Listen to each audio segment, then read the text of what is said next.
केही दिन अगाडि युरोपका केही देशहरूबाट देखिएको ठूलो चम्किलो घुम्रिएको आकृति के हो? धेरै मानिसहरूले यसको पछाडि एलियनको हात रहेको कुरा बताएका छन् भने धेरैले यो घटनाको पछाडि कुनै अलौकिक शक्ति अर्थात् भगवानको हात रहेको कुरा बताएका छन्। तर यसको वास्तविक र साइन्टिफिक रिजन के हो हामी जान्ने कोसिस गर्नेछौँ आजको यस भिडियोमा।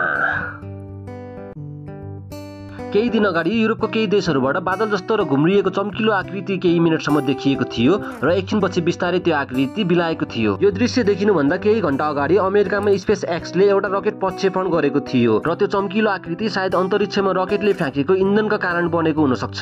फाल्कन 9 स्पेस एक्सको एउटा यस्तो रकेटको नाम हो जसलाई पुनः प्रयोग गर्न सकिन्छ। अन्तरिक्षमा पुगेपछि यसले आफूसँग लिएर गएको अन्तरिक्ष यानसँग बिस्तारै छुट्टिन्छ र आफ्नो यात्रामा अगाडि बढ्छ, अर्थात् रकेट पुनः पृथ्वीतिर फर्कन थाल्छ। पृथ्वीतिर फर्कने क्रममा रकेटले आफूसँग भएको अतिरिक्त इन्धनलाई बाहिर फ्याँक्छ। रकेटको गतिको कारणले त्यो इन्धन घुम्रिएको आकारमा फैलिन्छ जुन उचाइका कारण तत्काल जम्न पुग्छ र यही जमेको इन्धनमा प्रकाश परेर प्रतिबिम्बित हुँदा पृथ्वीबाट हेर्दा चम्किलो आकृति देखिन्छ। सो गाइज, हजुरहरूले यहाँ बुझ्नुभयो होला त्यो घुम्रिएको चम्किलो आकृति के हो। साथै भिडियो सम्बन्धी केही प्रश्न भए मलाई कमेन्टमा अवश्य भन्नु होला। यति भन्दै मेरो 2 शब्द यही टुङ्गाउँछु। धन्यवाद।